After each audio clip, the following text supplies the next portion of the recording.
E depois de ter feito tudo, a verdade é que mais cedo ou mais tarde o balanço da vida terá que ser feito. E as contas vão ter que ser fechadas. E aí, qual será a conclusão? Prejuízo ou lucro?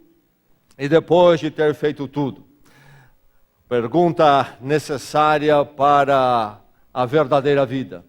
Ninguém que ainda não fez esta pergunta e encontrou a resposta começou a viver ainda. A vida realmente começa só quando isto se der no coração humano. E o livro de Eclesiastes é um livro que nos leva a esta pergunta. Esta pergunta move o livro de Eclesiastes. É um tema, pergunta que se aplica bem a este livro de sabedoria, lá do Velho Testamento. Séculos antes de Cristo esse livro foi escrito. Mas o ser humano, a realidade de vida não muda. Aumenta a tecnologia, quem sabe numa direção e na outra, mas não a realidade espiritual, existencial do ser humano. Um livro, então, relevante, significativo para a minha vida, para a sua, neste dia de hoje, que Deus concede a nós. Vamos continuar pensando em Eclesiastes, pensando sobre depois de ter feito tudo. Hoje no capítulo 2 deste livro, Eclesiastes capítulo 2, nós vamos ler do verso 18 até o verso 23. Eclesiastes 2, de 18 a 23. A palavra de Deus para o nosso coração nesta noite, que ela possa encontrar você neste momento da sua vida e realmente levar você a pensar os pensamentos do Senhor, que ela possa fazer nesta noite aquilo que é urgentemente necessário no seu íntimo. Que cada um de nós, então, receba essa palavra com alegria, amém? Ouçamos a palavra de Deus. Diz assim o escritor de Eclesiastes: desprezei todas as coisas pelas quais eu tanto me esforçara debaixo do sol, pois terei que deixá-las para aquele que me suceder. E quem pode dizer se ele será sábio ou tolo? Todavia, terá domínio sobre tudo o que realizei com meu trabalho e com a minha sabedoria debaixo do sol. Isso também não faz sentido. Cheguei ao ponto de me desesperar por todo o trabalho no qual tanto me esforcei debaixo do sol. Pois um homem pode realizar o seu trabalho com sabedoria, conhecimento e habilidade, mas terá que deixar tudo o que possui como herança para alguém que não se esforçou por aquilo. Isso também é absurdo e uma grande injustiça. Que proveito tem um homem de todo esforço e de toda ansiedade com que trabalha debaixo do sol? Durante toda a minha vida, ou durante toda a sua vida, seu trabalho é pura dor e tristeza. Mesmo à noite a sua mente não descansa. Isso também é absurdo. Mais uma vez a palavra de Deus para a bênção do seu coração. Ouça: desprezei todas as coisas pelas quais eu tanto me esforçara debaixo do sol, pois terei que deixá-las para aquele que me suceder. E quem pode dizer se ele será sábio ou tolo? Todavia, terá domínio sobre tudo o que realizei com meu trabalho e com a minha sabedoria debaixo do sol. Isso também não faz sentido. Cheguei ao ponto de me desesperar por todo o trabalho no qual tanto me esforcei debaixo do sol. Pois um homem pode realizar o seu trabalho com sabedoria, conhecimento e habilidade, mas terá que deixar tudo o que possui como herança para alguém que não se esforçou por aquilo. Isso também é um absurdo, é uma grande injustiça. Que proveito tem um homem de todo esforço e de toda ansiedade com que trabalha debaixo do sol? Durante toda a sua vida, seu trabalho é pura dor e tristeza. Mesmo à noite, a sua mente não descansa. Isso também é absurdo. O escritor russo do século XIX, Leon Tolstói, renomado autor russo, Tolstói, escreveu uma história, uma parábola, com o título Quanta Terra um Homem Precisa? Quanta terra um homem precisa? Uma pergunta, é o título da sua história. Vivendo ali aqueles dias na Rússia, a questão econômica, agrária, etc. E ele escreve então essa história sobre um sujeito chamado Parrom. E Parrom está desejoso de ter mais terras. E ele então passa por um drama aqui, ali, conflito na família, etc. Enfim, chega um momento quando ele está numa determinada região, ele possui alguma terra ali, mas ele quer mais. E há um povo ali chamado Bashkirze que faz uma proposta para ele nessa história. A seguinte proposta: você nos dá X valor, estabeleceram lá a quantia em dinheiro, e você vai ter o seguinte direito. Nós temos muitas terras aqui. Você vai ter o seguinte direito: você vai poder andar com uma pá riscando o chão durante um dia. E você será proprietário de toda a terra e território que você conseguir circular riscando a sua pá, desde que no fim do dia você retorne ao ponto em que você começou. Eu acho que ele olhou para aquilo, encheu os olhos, o coração dele vibrou e falou: agora pronto, resolvi meu problema, toda a minha ambição agora será satisfeita. Imagine só quanta terra eu poderei conquistar por um valor fixo. Então ele aceitou o trato, fizeram ali então o combinado. À noite ele ficou naquela ansiedade toda. Finalmente de manhã saiu com a sua pá riscando o chão. E correu, e se exauriu o máximo possível, foi o mais longe possível, até que finalmente percebeu que precisava voltar, e tinha ido muito longe na sua ambição, tentou ir o mais longe possível, e agora ele percebe que ele tem que voltar o mesmo tanto, e o dia está acabando, e diz a história de Tolstói que ele então corre, já cansado, muito cansado do ir muito longe, e agora tem que voltar. E então ele vem correndo para não perder aquela terra que ele havia arriscado, e para não perder o negócio, e para conquistar aquilo. E ele vem correndo, a ânsia é grande, então toda a adrenalina que ele tem nasce no seu corpo, e finalmente ele chega ao lugar do início para garantir a conquista. E Tolstói diz que a luta foi tão grande daquele dia e a volta foi tão exaustiva que ele cai morto.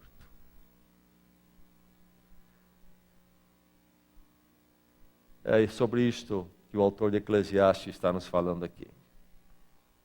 Desprezei todas as coisas pelas quais eu tanto me esforçara debaixo do sol, pois terei que deixá-la para aquele que me suceder. Não vai ficar comigo. Me esforcei e vou ter que deixar tudo.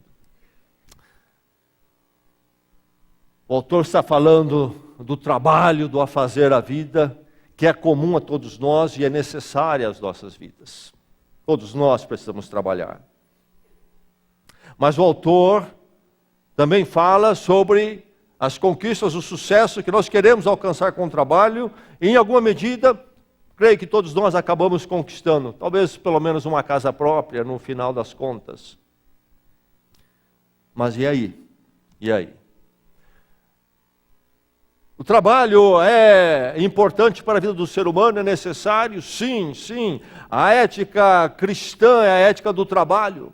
Aliás, o conhecido autor do século passado, Max Weber, escreveu o seu livro, que até hoje é referência, com o título O Capitalismo e a Ética Protestante do Trabalho, ou Ética Protestante do Trabalho e o Capitalismo. E ele demonstra como que a revolução econômica que nós experimentamos mais recentemente no mundo foi produto da ética protestante do trabalho na Europa.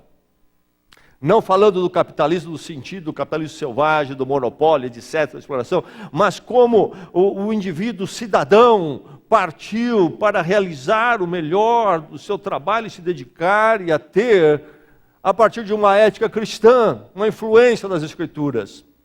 Certamente as Escrituras apontam para um caminho saudável e equilibrado. Se há qualquer distorção, não pertence às Escrituras. Mas a ética do trabalho é cristã, sim, de eu trabalhar e com minhas mãos ter o meu sustento e não ficar na dependência de ninguém. Sim, isto é ética cristã. E os países que foram tocados por isso tiveram uma diferença e saíram na frente. Essa é a grande verdade. O apóstolo Paulo coloca muito bem na sua segunda carta aos Tessalonicenses, que estamos inclusive pensando nas quartas-feiras, e no capítulo 3, ele procura corrigir ali um problema. Aquela igreja, muitos irmãos cristãos naquela igreja em Tessalônica, lá na Grécia, não estavam levando a sério o trabalho, por causa de uma visão teológica, escatológica errada, que Cristo estava voltando, etc., então ninguém precisava trabalhar, e se tornaram ociosos. E ele corrige isto com palavras severas. Sei que muitos de vocês são ociosos, não podem andar ociosos. Se alguém não trabalha, não coma. Que todos nós possamos trabalhar, diz ele, com as nossas mãos e termos aquilo que nós precisamos. Então a ética do trabalho é uma ética cristã e nenhum crente deve ser dado a ociosidade. Se há alguém ocioso, isto não é cristão, é defeito de caráter.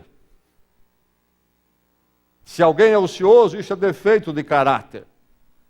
E quando Cristo transforma as nossas vidas, deixamos de ser ociosos.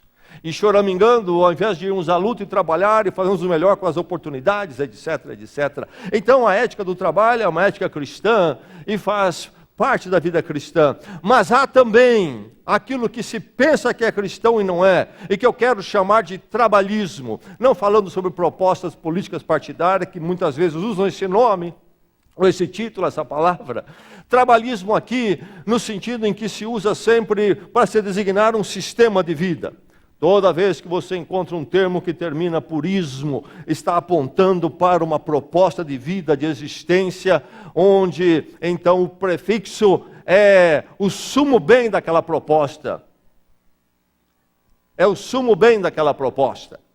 Então, trabalhismo aqui no sentido de dizer o seguinte: o trabalho é o sumo bem, é o pico da vida humana, é o que deve reger a vida humana, é o que deve estar no centro da vida humana, deve ser a razão da vida do ser humano. Isto não é cristão.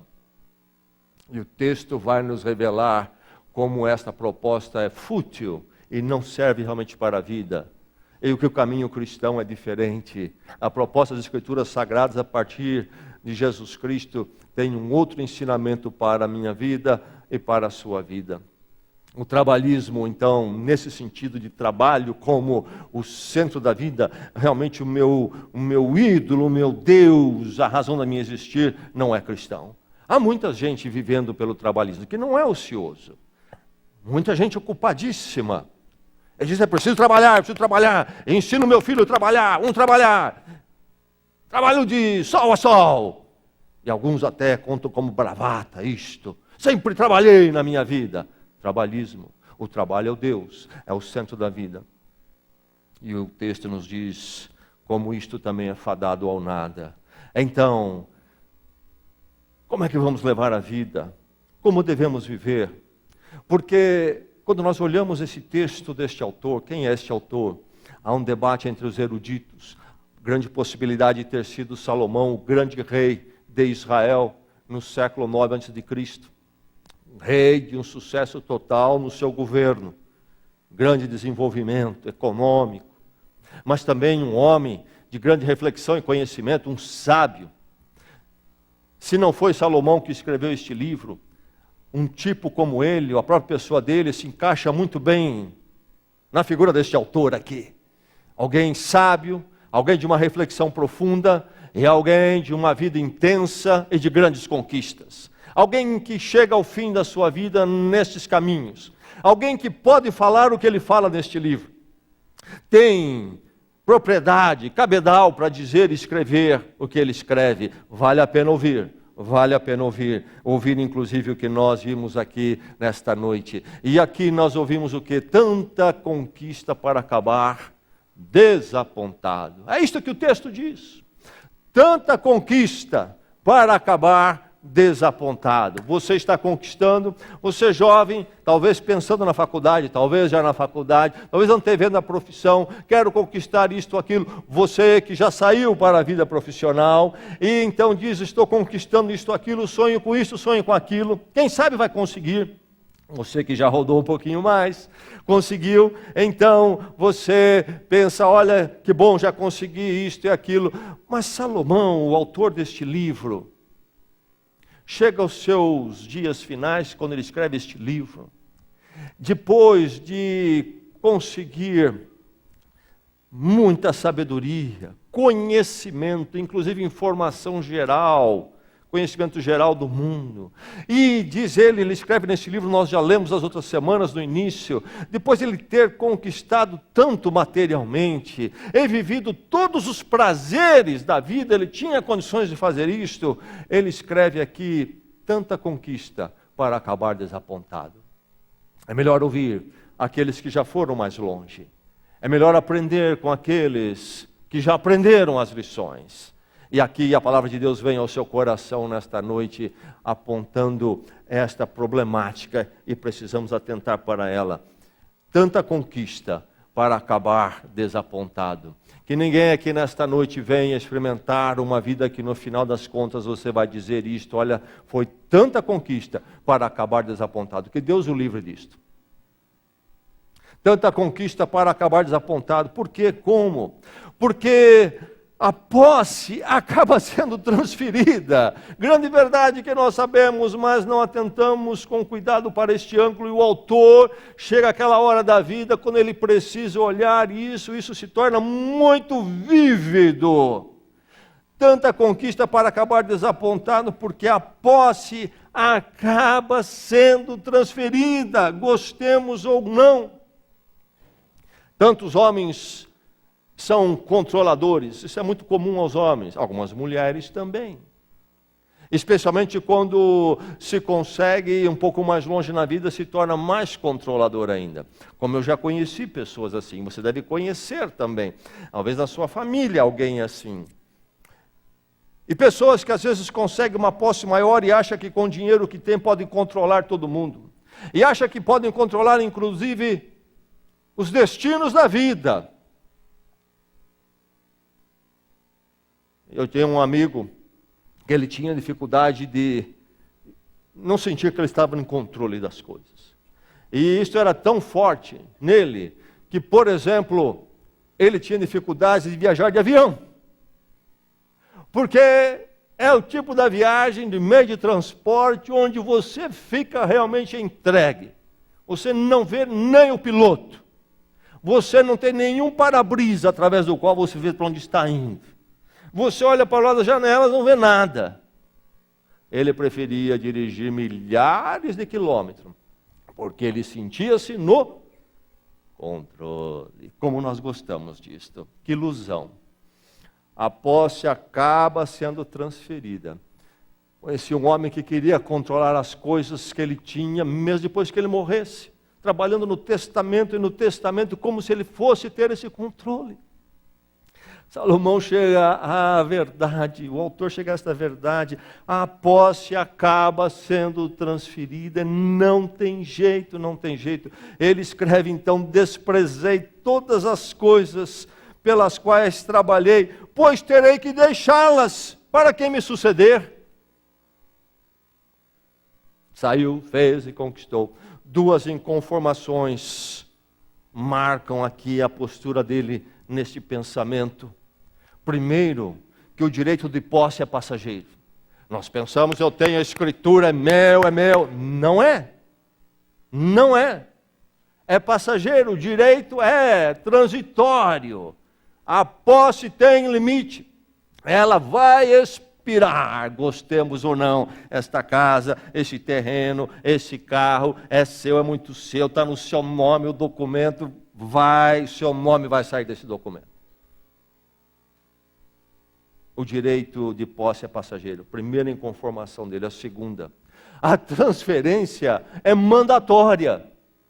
Vai para quem vai e vai mesmo. E não tem o que você dizer. Isto ou aquilo. Então, ele está vivendo esse momento quando ele olha tanta conquista para acabar desapontado, porque a posse acaba sendo transferida. Mas ele diz que é tanta conquista para acabar desapontamento, porque ele não pode nem controlar o tipo de sucessor, quem vai sucedê-lo, o tipo do sucessor. No verso 19 ele diz: será sábio ou será tolo?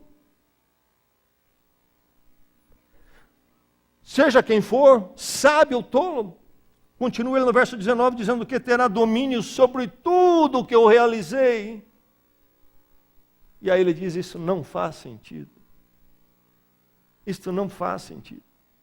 Há uma pessoa conhecida minha, que eu acompanho já há alguns anos, razoavelmente de perto, e ele tem o seguinte drama. Ele é um homem, não é um crente em Jesus Cristo, mas trabalhou e conquistou algumas coisas. Deve ter, eu creio que umas 5 propriedades boas, 5 imóveis bons. E tem uma filha só. Essa filha já é formada, já atua no seu campo profissional. Creio que deve estar agora por volta dos 30 anos.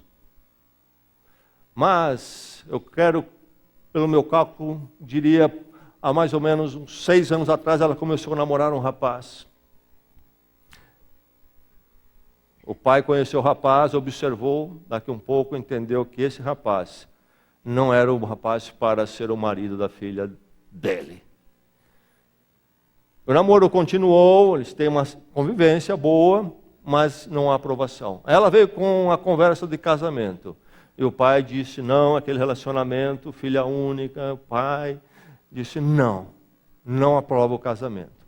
E desde que ele disse não, eu creio que já se passaram pelo menos 4 anos. E o casamento não acontece porque o pai é contra e o namoro não termina. Quem vai ganhar esse braço de ferro?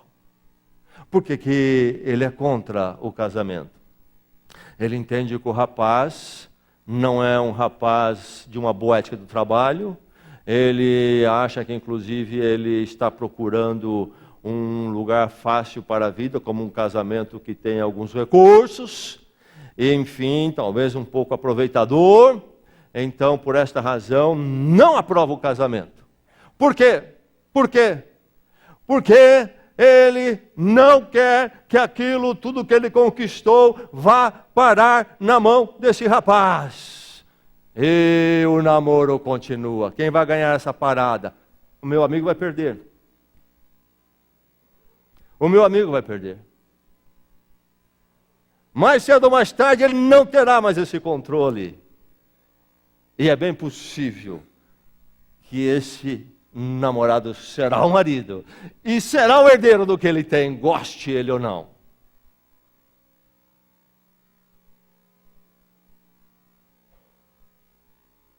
Tanta conquista para acabar desapontado por não controlar o tipo de sucessor. Nós pensamos que controlamos. Você tem observado os processos de sucessão? Não, eu criei muito bem os meus filhos.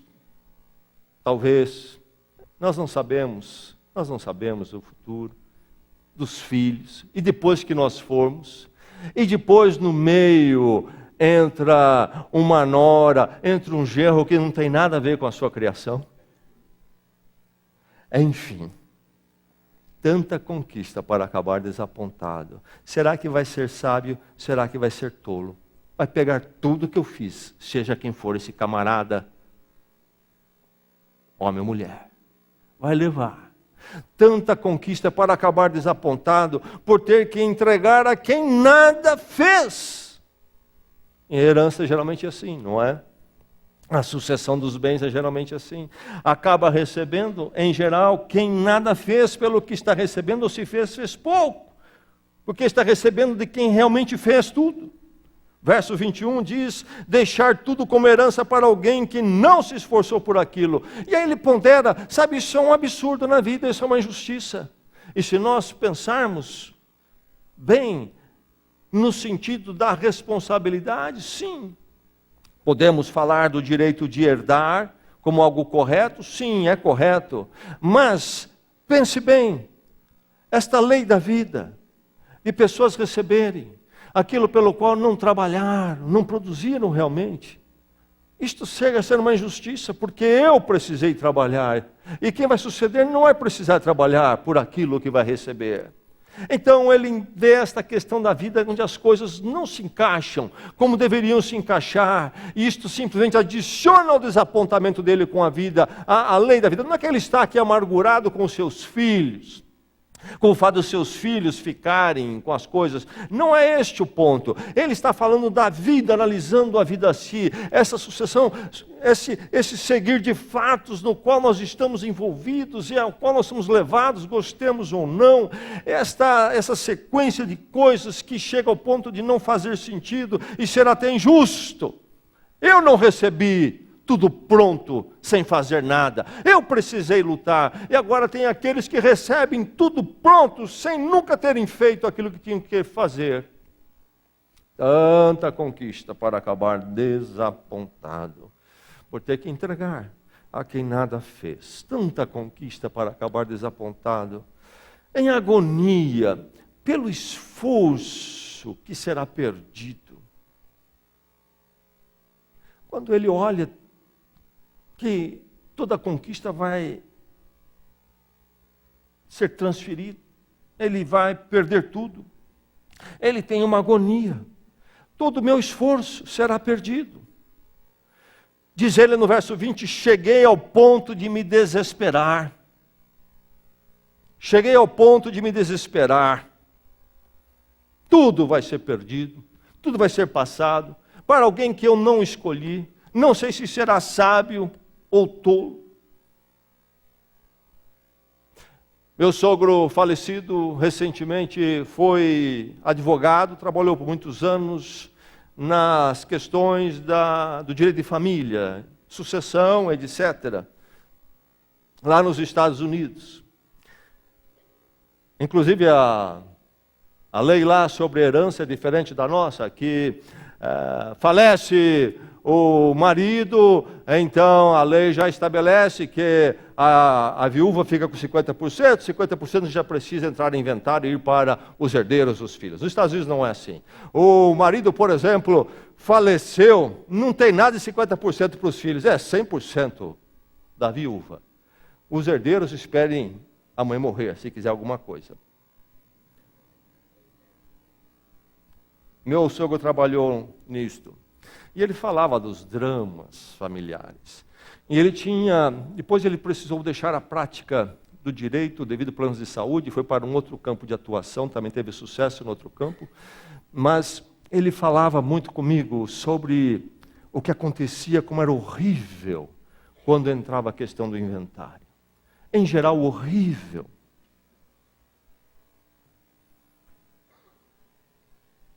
Ele dizia, Jessé, aqueles choros em velório, tem muitos tipos de choro ali. Não é todo mundo que está com saudade triste que perdeu, não, a pessoa.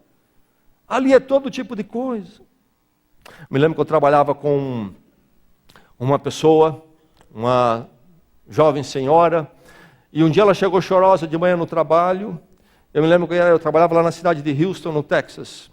Uma grande corporação, 16º andar, e sala dela do lado da minha, e ela chegou chorosa. O que aconteceu? A minha tia morreu em tal cidade, no outro estado, e logo mais escutei ela telefonando para a prima, ai, chorando, ai, a tia, não sei o quê, e chorando. Primeiro telefonema para a prima que perdeu a mãe, e ela chorando aqui porque era a tia, e foi no fim, terminou a conversa assim, sabe o que eu gostaria de ter que ela tinha? E falou,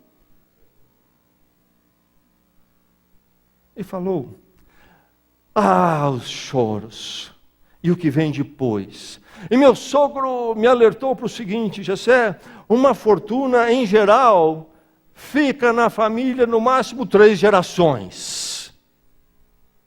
No máximo 3 gerações. A terceira, se a primeira ganhou, a segunda, se não acabar, a terceira detona tudo. acaba, fragmenta, arrebenta. Essa é a agonia, pelo esforço que será perdido. Nós sabemos disso. Nós vemos isso na vida. E nós gostamos de falar daqueles que amealharam fortunas enormes, ver como perderam. Deixa-me dizer que você também, essa casinha que você conquistou, é a mesma coisa. Vamos detonar isso também. Não vai sobrar nada. Você levou 30 anos pagando, 20, ajuntando. Vão liquidar esse negócio facilmente. Tanta conquista para acabar desapontado. É que nós não enfrentamos os fatos. O livro de Eclesiastes nos leva a ver a vida como é exatamente. Na roda viva do levantar dia após dia, movido pela mídia, pela sociedade materialista, nós não paramos para realmente refletir nas coisas. Não Salomão, um homem consciente do existir, chega ao desapontamento. Tanta conquista para acabar desapontado, em agonia pelo esforço que será perdido. Tanta conquista para acabar desapontado devido ao estresse exigido pelas posses. Verso 23, seu trabalho é pura dor e tristeza. Mesmo à noite a sua mente não descansa. Você pensou que era só hoje. É só o homem moderno que perde o sono à noite. 9 séculos, possivelmente aqui antes de Cristo. Salomão está dizendo que o homem, não só dele, ele está falando fala na terceira pessoa, inclusive, é comum. Mesmo à noite, a sua mente não descansa. Lembra-se daquela noite que você não dormiu e virou para cá e para lá na cama? É isto aí. Lembra daquela noite que tem que levantar, beber água, andar um pouco? Lembra? É isto aqui. Estresse. Seu trabalho é pura dor e tristeza. É verdade que o trabalho tem o seu lado até terapêutico para nós, a ocupação do alvo, etc. Mas quanta dor e tristeza. E quanto mais nós avançamos no sucesso profissional e então material, mais dor e mais tristeza. Preocupações se avolumam. Tanta conquista para acabar desapontado, devido ao estresse exigido pelas posses, tanto estresse, noites perdidas, noites de sonos que não vieram, para depois ficar aí, para quem, que tipo, para quem nem se esforçou por isto. E eu vou, e tudo fica. Tanta conquista para acabar desapontado, porque debaixo do sol são fugazes os esforços e posses. A palavra, a expressão debaixo do sol aparece algumas vezes aqui. E ele chega já no verso 22, quase que na conclusão do texto, no penúltimo verso, verso 22, dizendo que proveito tem um homem de todo esforço e de toda ansiedade com que trabalha debaixo do sol. No livro de Eclesiastes, nós somos levados a olhar a vida de dois ângulos, em dois ângulos, ou por dois ângulos. E um deles é debaixo do sol, expressão que reaparece aqui e ali. Nesse texto, mais de uma vez, nesses poucos versos. E nesse verso 22, que proveito tem um homem de todo esforço e de toda ansiedade com que trabalha debaixo do sol. Olhando todo esse quadro do esforço, do trabalho e das posses, que proveito tem o homem debaixo do sol. E quando ele usa a expressão debaixo do sol, não está pensando nas divisões astrofísicas, astronômicas, mas naquilo que é terreno, naquilo que pertence a essa realidade humana nossa aqui. Isto que é muito real, isto que ele descreve e canta aqui nesse texto que nós lemos nesta noite, sobre o esforço humano, o trabalho, as conquistas e posses. Esta realidade onde tudo passa e eu também vou e não levo o que eu tenho. E tudo o que eu fiz vai acabar em nada, vão acabar com o que eu fiz. Que proveito tem o homem debaixo do sol, nesta realidade fugaz, passageira? Tanta conquista para acabar desapontado, porque debaixo do sol são fugazes os esforços e posses, não importa quanto.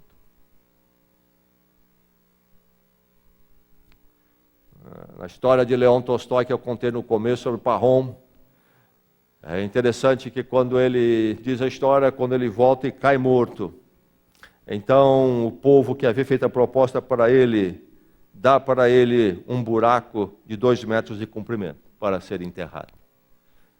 E Leão Tolstói aponta, no final das contas, esse é todo o território que ele vai ter. E meu irmão, esse é todo o território para você, se você terminar com 5 mil reais. Esse é o território também para aquele que terminar com bilhões. Debaixo do sol é assim. É tudo fugaz. Esforços, posses. Por isso, tanta conquista e acabar desapontado. Na realidade, debaixo do sol, se a vida for olhada somente na perspectiva debaixo do sol, se a vida humana se resume àquilo que é debaixo do sol, então resta somente isso, tanta conquista e desapontamento no final. Porque debaixo do sol tudo é fugaz. Há algo diferente. O livro de Eclesiastes é muito realista no quanto à existência, a abordagem existencial dele é muito forte e nos leva até uma visão muito pessimista, sim, mas muito realista. E o que este livro quer fazer comigo, com você? Quer nos despertar do sono que nos envolveu e o mundo aplicou a nós. E estamos aí entorpecidos e não pensamos sobre o que é existir realmente. E se este livro fizer isto com o meu coração e o seu nesta noite, ele terá feito um grande bem, um grande benefício, porque somos sacudidos, despertamos para entender realmente a vida. E depois de ter feito tudo,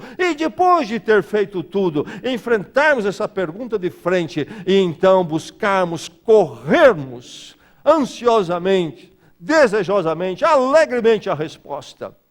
Tanta conquista para acabar desapontado, exceto, se for dedicada à permanência em Deus. Tanta conquista para acabar desapontado, exceto se ela for dedicada à permanência em Deus. É sobre isto que o livro quer nos falar.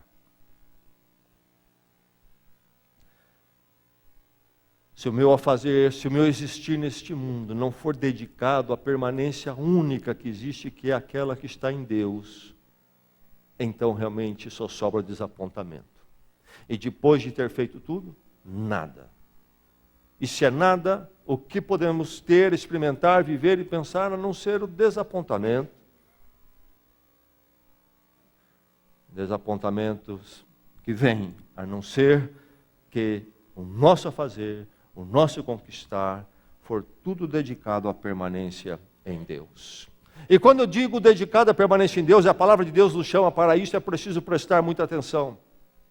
Vivendo numa cultura que teve uma influência, uma cristianização, é fácil pensar que trouxe Deus para as coisas quando não trouxe na verdade. Quando aqui então o sentido da vida é encontrado somente se aquilo que nós fizermos e conquistarmos for dedicados à permanência em Deus. Quer dizer o que é isto? Não quer dizer ter Deus como ajudador, aquela humildade, sim, tudo que eu conquistei, foi Deus que me deu, essa conversa muito comum na nossa cultura. Não é isto.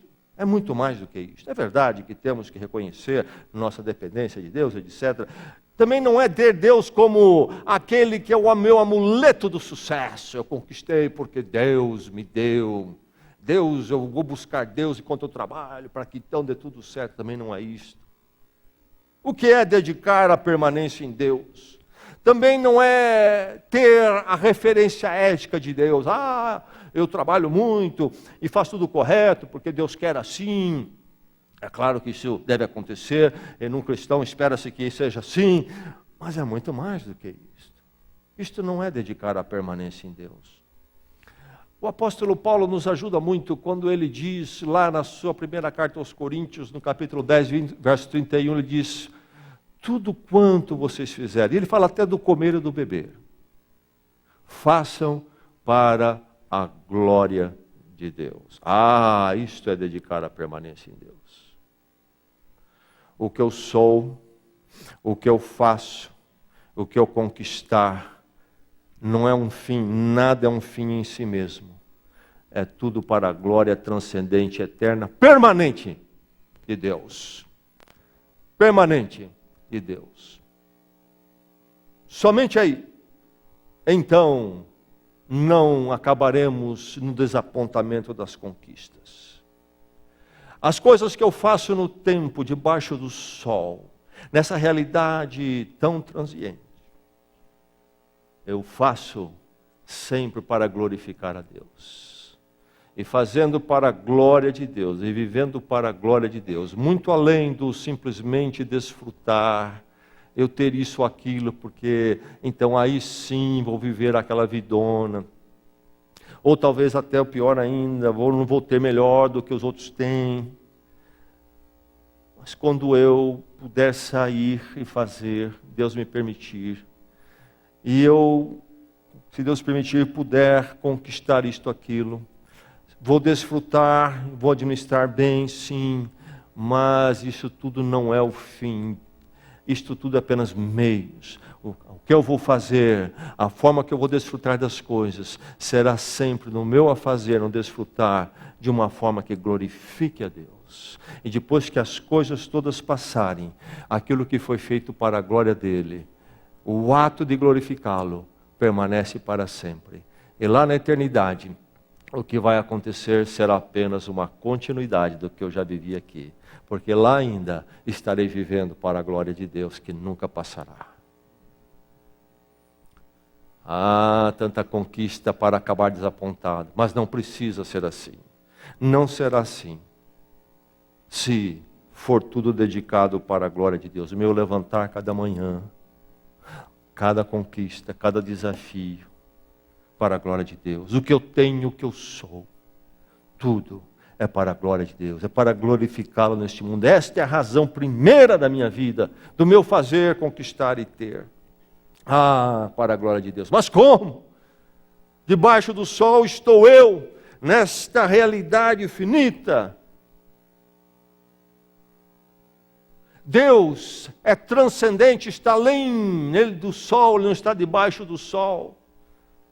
Como eu, nesta realidade pobre, pequena e limitada, um ser fugaz, com existir, fazer e ter tão fugaz também, posso eu viver para esse Deus, chegar a Ele, conhecê-lo? Não posso, a não ser que Ele se manifeste a mim. E a grande notícia da palavra de Deus, e o livro de Eclesiastes nessa noite quer fazer isso comigo e você, nos levar àquilo que a palavra de Deus diz e fala, é que este Deus transcendente, glorioso eternamente, se tornou acessível. Ele veio em Cristo Jesus. Nos deu um rosto, chegou perto, muito perto, e podemos conhecê-lo. Mas quando Ele vem em Cristo e chega tão perto, Ele vem não apenas ficar perto no sentido de podermos observá-lo mais de perto, mas no sentido de nos chamar para Ele mesmo. Em Cristo Ele vem em graça, em amor e misericórdia. Amor por nós, seres debaixo do sol, vivendo esta vida fugaz que acabará mais cedo ou mais tarde em desapontamento. Que não ansiamos, mas não temos a permanência. Não conhecemos aquele que é glorioso eternamente. Ele sabe da nossa necessidade, sabe desses caminhos tolos que temos vivendo. Ele veio em Cristo em graça para nos perdoar dos nossos caminhos longe dele. Numa cruz, tudo caiu sobre ele. E ali então, em graça, em perdão absoluto, que jamais poderíamos merecer, Deus nos recebe para Ele mesmo.